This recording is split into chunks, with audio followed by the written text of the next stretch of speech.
Aloha mai kako and ho'oli Mahina ʻŌlelo Hawaiʻi. Happy Hawaiian Language Month. Ova o Nikioka hana o ma White House Initiative on Asian Americans, Native Hawaiians, and Pacific Islanders. My name is Nikioka, and I'm with the White House Initiative on Asian Americans, Native Hawaiians, and Pacific Islanders, or WHIAANHPI. Mahalo nui kako for joining the White House Initiative in partnership with the Department of the Interior's Office of Native Hawaiian Relations for today's briefing on the recently released interdepartmental guidance on ʻŌlelo Hawaiʻi usage. A few housekeeping items. Today's Zoom will be recorded and will be provided to the public at a later date. If you have a question, please use the Q&A function and there will be an opportunity to address questions closer to the end. I now invite Ka'aleleo Wong with the Department of Interior's Office of Native Hawaiian Relations to unmute and offer opening protocol. Mahalo. Hello, my kako o Ka'aleleo ko ino no kailua mai au. In providing an opening for us, I was reflecting back on how far our ʻŌlelo Hawaiʻi has come from not even 50 years ago, and just to acknowledge, and I think that's what we're doing today, to acknowledge the specialness of that for all the people that we'll be discussing today, and for all those that have helped us get to where we are. And so I'm hoping this oli kind of helps bring them into this space as well. So na o mākua mai kalahiki a kalakau, mai ko oku i a kahala vai, na o mākua i a kahina, kua i a kahina alo, ia ka a kau I kalani, o ki hai kalani, o e kalani, nunulu I kalani, ka holo I kalani. E ia ka pulapula a o ko, e na uiwi o Hawaiʻi, e mālama o ko, ia mākou. E ulu kalani, e ulu I ka honua, e ulu I ka pai aina o Hawaiʻi, e ho mai ka ike, e ho mai ka ikaika, e ho mai ka akamai, e ho mai ka mau popopono, e ho mai ka ike pāpālua, e ho mai ka mana. A mama ua noa. Mahalo nui. Mahalo nui Ka'aleleo. I now turn to WHIAANHPI's Executive Director, Crystal Ka'ai, for opening remarks. Crystal, please feel free to turn on your camera and unmute. Mahalo nui, Nikki. Aloha and mahalo nui kako and ho'oli Mahina ʻŌlelo Hawaiʻi. My name is Crystal Ka'ai, and as the Executive Director of the White House Initiative on Asian Americans, Native Hawaiians, and Pacific Islanders, or what we call WHIAANHPI, I want to thank you all for joining us today for a special virtual briefing jointly hosted by our White House Initiative and the U.S. Department of the Interior's Office of Native Hawaiian Relations to discuss DOI's recently released interdepartmental guidance on the usage of ʻŌlelo Hawaiʻi. As we celebrate ʻŌlelo Mahina Hawaiʻi this month, I also want to acknowledge that February also marks 6 months since the tragic wildfires on Maui.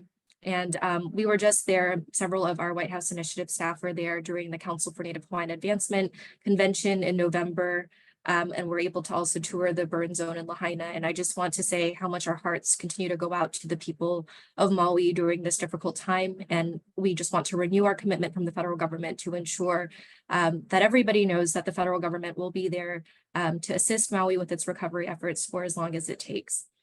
Now, since the launch of the White House Initiative, we have led a whole of government approach to advance equity for the Asian American, Native Hawaiian, and Pacific Islander communities all across this country.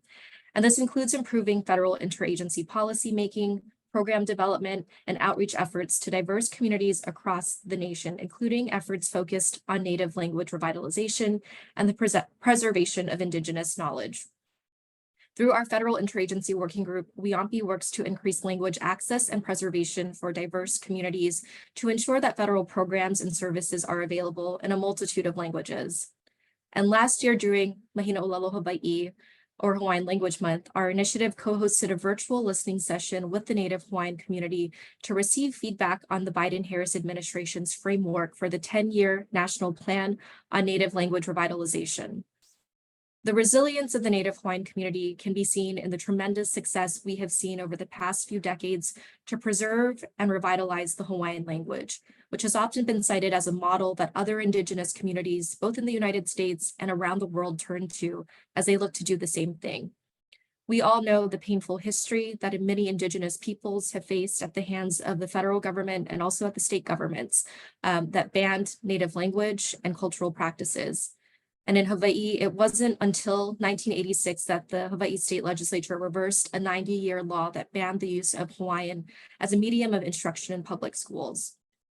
A little over a decade ago, there were only 2,000 students in 20 Hawaiian language immersion schools. And that was also the year that Act 28 was passed in Hawaii, designating the month of February as Mahina ʻŌlelo Hawaiʻi, or Hawaiian Language Month, to celebrate and encourage the use of the Hawaiian language. When we fast forward to today, as we celebrate over a decade of the formalized Mahina ʻŌlelo Hawaiʻi being recognized, now we have over 26,000 self-identified Hawaiian language speakers with over 8,000 students annually studying ʻŌlelo Hawaiʻi at the university level. Our youth are leading the way here. And again, so much of this is also thanks to decades of hard work and community efforts made possible by so many of our Native Hawaiian leaders, including many on this call, as well as many organizations like Aha Punana Leo, Navahi, Kahakaula, the Kamehameha Schools, the Native Hawaiian Education Council, University of Hawaii System, and so much more. We know that the use of the Hawaiian language is infused in so many aspects of our daily lives today that did not exist just a decade or two ago. As part of today's webinar, you will be learning more about the interdepartmental guidance created by the U.S. Department of the Interior, which shows progress in the right direction as demand for documents and services in ʻŌlelo Hawaiʻi at both the state and the federal level continue to increase. While there is more to be done, this is an important first step, and I thank the Office of Native Hawaiian Relations for their work in consulting with the community, as well as our lahui, and to our trusted leaders who have shared their time and their mana'o to shape this guidance. None of this work would be possible without the Native Hawaiian community leading the way, and we at the White House Initiative believe that this work must be community-centered and supported by the federal government. We realize this is just the beginning, and in the months and years ahead, our White House Initiative looks forward to working with our federal agency partners to continue to broaden the usage of ʻŌlelo Hawaiʻi, as well as access to various federal resources and services. So with that, I would now like to introduce Ka'iini Kaloi from the U.S. Department of Interior, Office of Native Hawaiian Relations, who will present today's briefing. Aloha, Crystal. Mahalo. Give me 1 second while I share my screen. So aloha, everybody. Again, my name is Ka'iini Kimo Kaloi.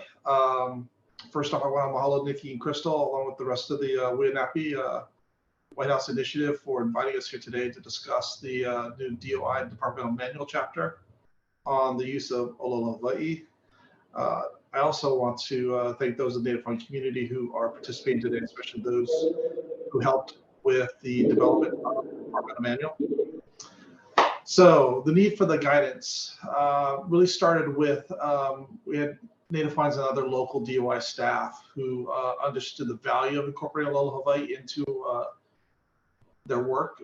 They're being treated inconsistently. You know, sometimes they were praised for the use of ʻŌlelo Hawaiʻi in their work products. Sometimes it was tolerated, and sometimes it was just outright prohibited. Importantly, issuing this guidance was one way to show that DOI can be inclusive and honor our special political trustful relationship with the Native Hawaiian community. Yeah, I consider myself a Hawaiian bureaucrat, and one of the first things a bureaucrat does is goes through and looks at a problem through the lens of what the authorities are, what's in the law, and what's in current policy. And the two laws that are in place is the Native American Language Act, and then 44 USC 1105. And 44 USC 1105 is the basis for the GPO style manual. And yes, the federal government has a manual for just about everything. And you can see here under the GPO manual, it says words including tribal and other proper names of Indian, Alaska Native, Hawaiian, and other groups are to be followed literally as to the spelling and the use of spaces, diacriticals, hyphens, etc. So the law and the policies were really on our side in regards to the development of a guidance on the Hawaiian language. And pictured here is Secretary Lane. He is credited with being one of the original contributors to the development of the Hawaiian Language Commission Act. So I thought I'd put him in here as one of our examples of a bureaucrat that's done some good. Here we have, we also want to look at some examples of what current practices are by the department. First, you had a federal register notice. Here's a report from U.S. Fish and Wildlife Service that uses ʻŌlelo Hawaiʻi. And then to your right is a translation in the U.S. Fish and Wildlife Service and USGS report on native birds in Hawaii.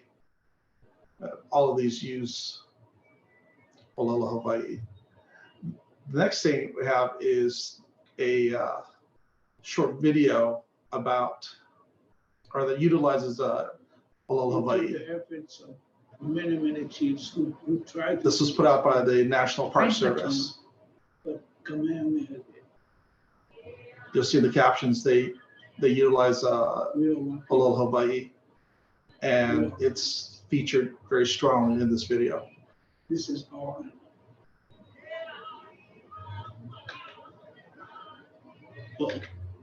I'll make sure to put that online. Don't have time to show the entire video now.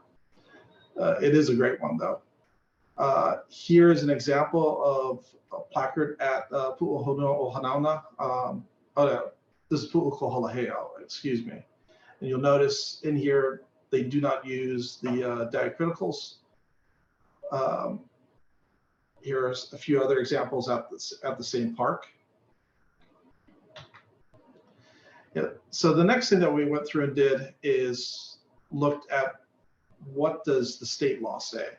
You know, and while the state laws aren't controlling, the federal government looks to go through and read the federal and the state law so that they don't conflict with one another. What we found is, well, what most of you already know is Hawaiian is an official language of the state of Hawaii, and then under state rules, or under state law, rules that prohibit or discourage the use of diacriticals or the consistent use of spelling of Hawaiian names and words are void. So with the authorities, the laws, both at the state and federal level, really on our side, we set out to develop a guidance. And these are the goals of our guidance. To honor the special political and trust relationship between the United States and the indigenous people of Hawaii, the Native Hawaiian community. To provide guidance to Interior's bureaus and offices in the respectful the proper use of ʻŌlelo Hawaiʻi. And this is generated by personnel whose primary language is not the Hawaiian language. To support and enhance existing efforts by DOI staff to promote the use of ʻŌlelo Hawaiʻi when preparing federal documents. And to provide clarity for efforts to respect, reflect, and engage the Native Hawaiian community while doing work.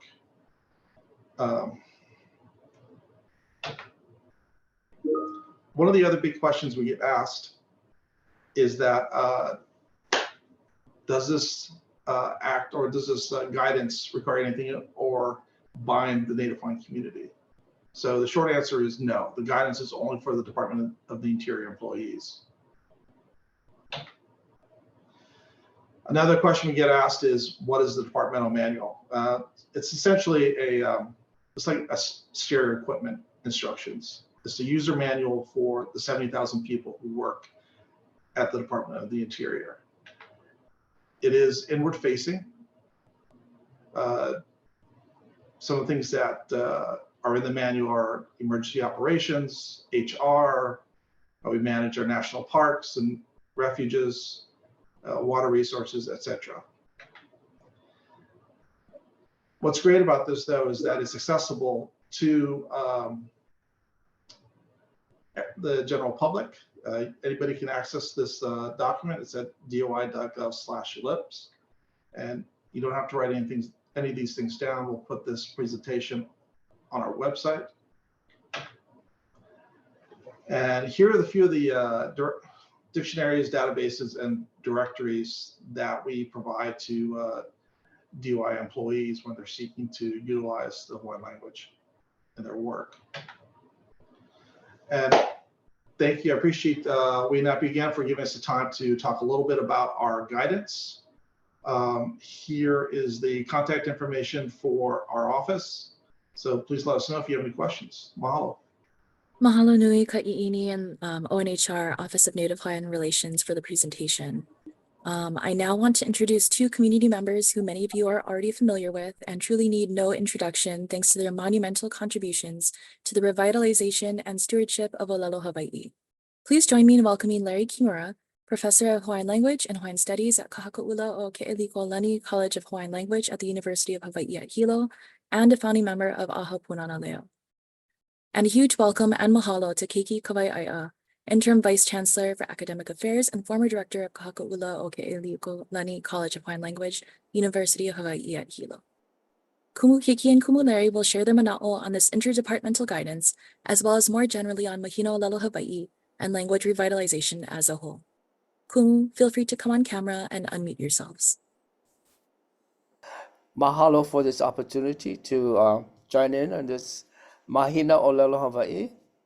Of course, Hawaiian language exists all year round and hopefully forever into the future. So mahalo to the Department of Interior for holding this brief, I guess you say, get together on the accomplishments that have been put forward from your department. Hi, mahalo nui for this event. This is the second one, and that really is getting out the new guidelines document, and still giving an opportunity for community to be part of that process.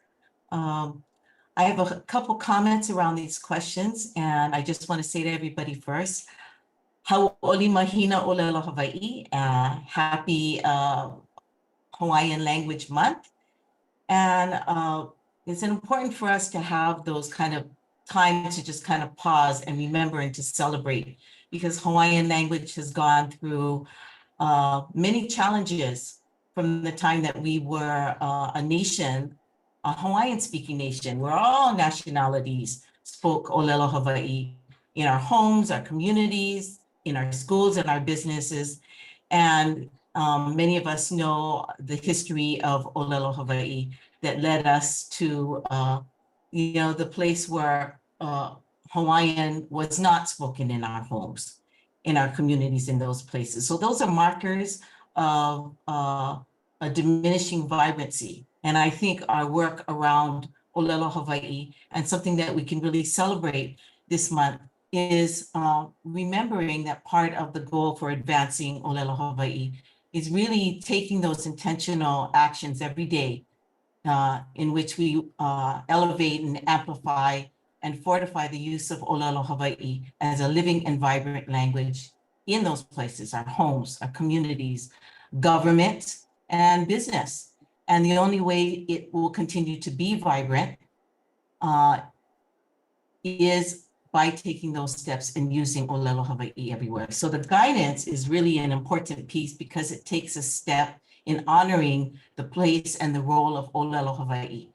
And I was looking through the document, and I think there's some really good, I want to say, implementation of how ʻŌlelo Hawaiʻi is to be used across government. I do have a couple suggestions that maybe there could be some more examples of its use, as I am going to guess that there will be people that ʻŌlelo Hawaiʻi and many that don't ʻŌlelo Hawaiʻi that need to implement the use of ʻŌlelo Hawaiʻi across government.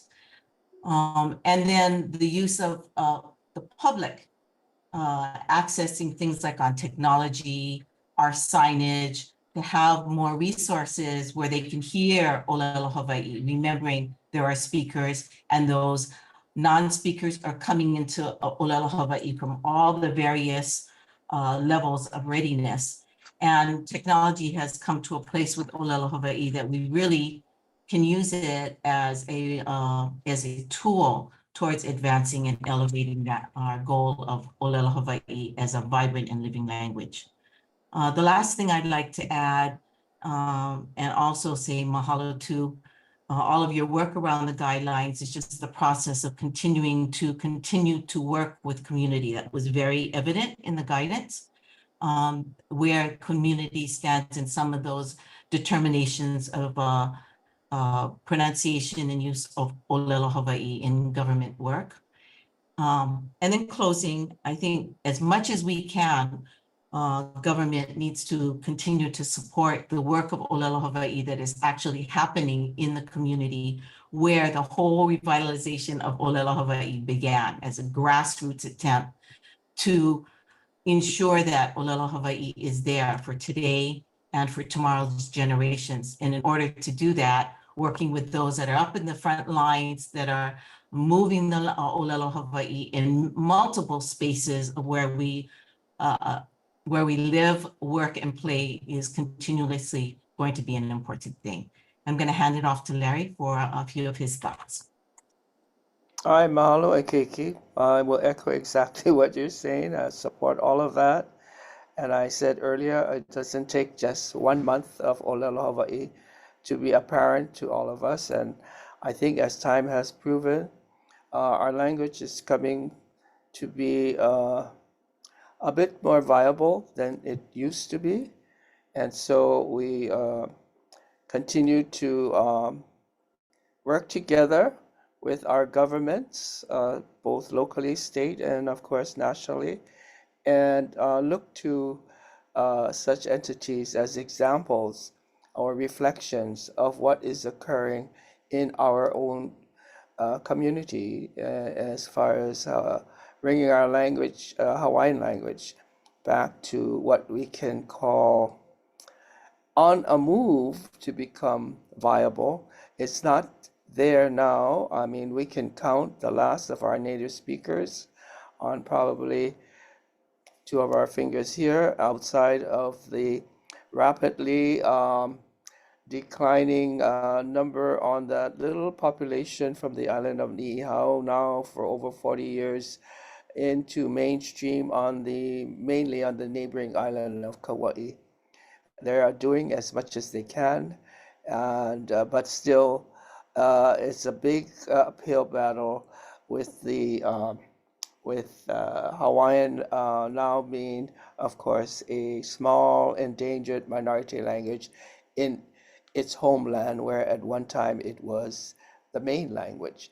And so with all of these documented efforts being made through the government, through our government, we look forward to continued support in the future. Mahalo nui loa.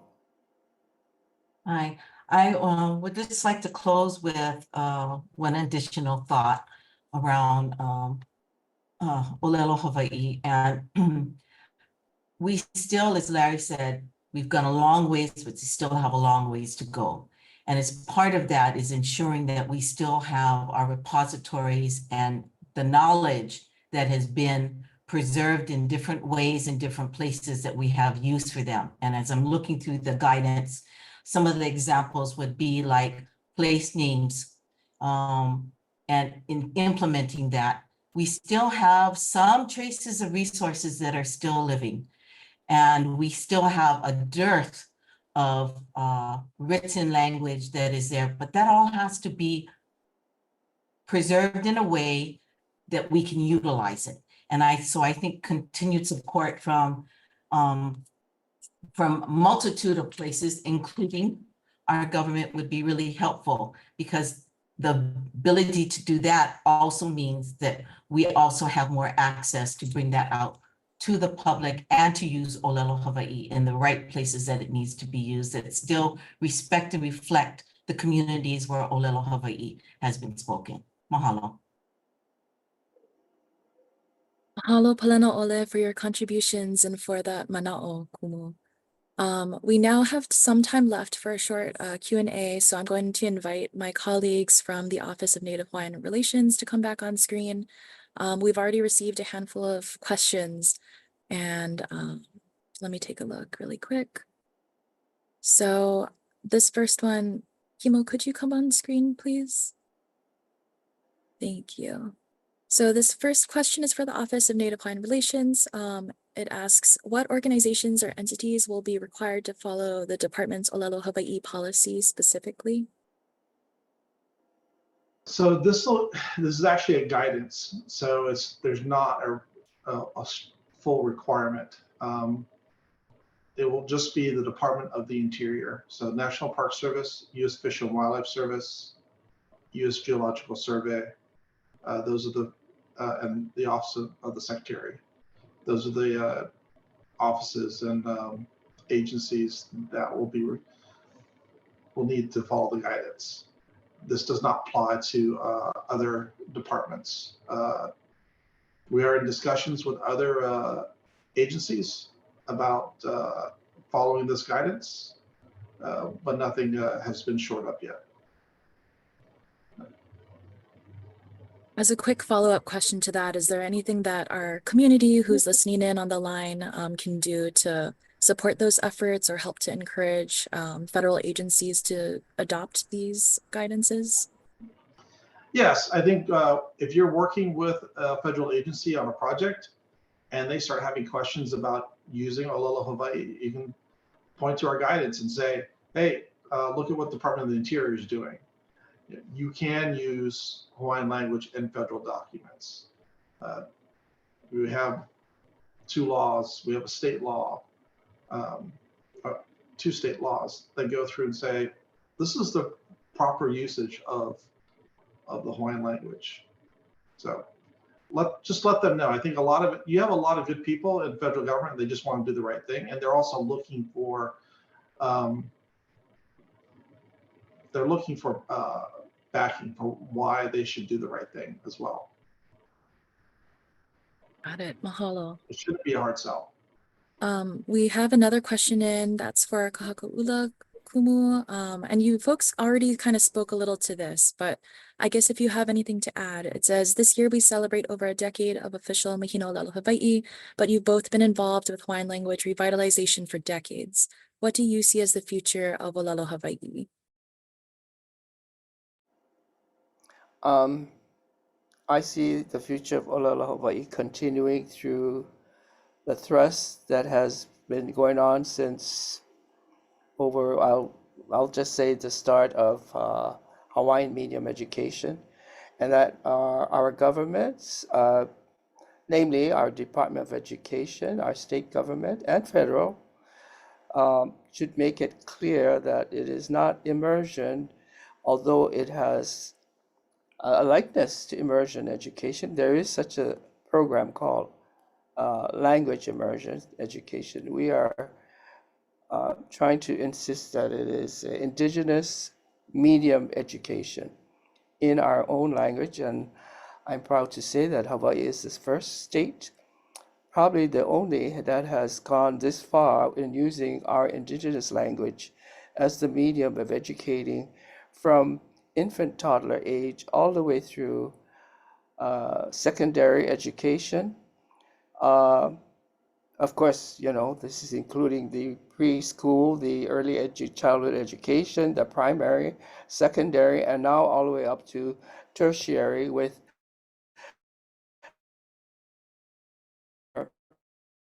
BA, our A's, and of course our PhD degrees in the Hawaiian language. So we are demonstrating that this is the thrust for the life of the Hawaiian language currently, but of course there's much more to do. We can be teaching all the subjects that are taught through formal education, but the application of all of that education needs to be addressed following the formal education, which of course is a wonderful and valuable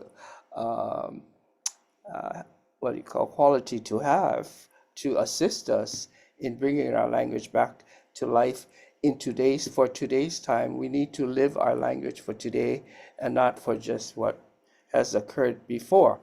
So all of these challenges are going to be present in bringing our language back to life. But as I said, what we see for the future is bright because of what has been working through something that is very valuable to our society, which is the formal institution of learning or schools. Thank you. We have another question asking about regarding the use of diacriticals that the last presenter spoke of. How might we reconcile this when diacriticals are not generally used for ʻŌlelo niʻihau? I think that's a question, if you folks feel comfortable to answer it, or also our speakers from ONHR. First of all, I agree that, all of our traditional, I can say traditional speakers that have passed on our language from generation to generation as their first language are not acquainted with so much coming down from the Protestant missionaries that established our alphabet. But it is not very difficult to learn how to pronounce, of course, our words correctly, and therefore the pronunciation, our phonetic spelling reflects the spelling, the spelling of our pronunciation. And of course, a very major sound in pronunciation is a whole letter, which we happen to have in Hawaii and other languages in the world, which is called the glottal sound. Is missing. There is no, we have a symbol for it and we are using it and we will continue to use it. So for the future, as our last native speakers go out and passed away, the new speakers will be using glottals and macrons because this is the way that our language sounds. It's a phonetic language and it is spelled that way. So for the time being, for those who cannot adjust, who cannot learn a glottal or macron, they're welcome to use what they used from the days of the missionaries. But time will progress and we are learning to use our glottal letter, which is that little symbol, and of course the straight line for the long vowel. I'd like to add something into that mix as well. And something maybe to think about for the guidance as well is there is ʻŌlelo Hawaiʻi that is also at a community level and ʻŌlelo Hawaiʻi that was used at a national level. We see that all over our, documents, our governmental documents that were written at the time ʻŌlelo Hawaiʻi was a national language, as an example. I think of the word like pololei, correct. And you go in other places, it could be pololei, pololoi. And perhaps it might be something to think about in some places to include that standard language and spelling and its community spelling. And maybe even the word. That might be something to think about as public may go to government places like here up at the Luapele National Park and be able to see how maybe some of the kinds of language, the vocabulary, for example, that might be used at a local level by the niʻihau speakers, but is also used commonly across the state in its standardized form. That may be something to consider because it actually honors language that is out there, but still respects and raises and elevates the language of that particular community. And I'm going to say the niʻihau community could be an example of that. Mahalo. And I just want to say mahalo nui kākou, and I apologize that we are unable to answer all questions live. If you do have additional questions for follow-up though, please reach out to our partners at ONHR. They can share their contacts in the chat as well. Or feel free to reach out to us as well at WHIAANHPI@hhs.gov. We will also put that in the chat. I do want to acknowledge that I see Erica Moritsugu, Deputy Assistant to the President, and AA and NHPI Senior Liaison, who has joined us for closing remarks. Erica, would you like to share a few words and unmute? Thank you, Nikki. Can you hear me okay? Great, thanks so much. Mahalo nui leo kākou for joining us for this excellent presentation on the Department of Interior's interdepartmental guidance.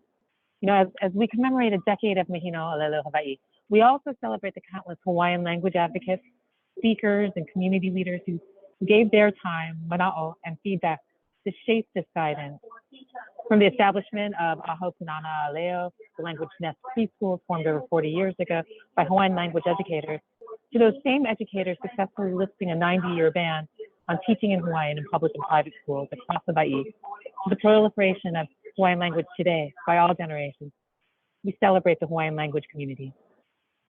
Mahina ʻŌlelo Hawaiʻi is a time to pause, reflect, and assess where our Hawaiian language community and staunch language advocates have created unparalleled successes in schools, homes, small businesses, and even at the local and federal government levels. And here I must acknowledge advocates such as Edith Kanakaʻole, who is the first Hawaiian woman to be depicted on US currency. You can hear that I'm actually in a train station in New York, but I have her porter here with me.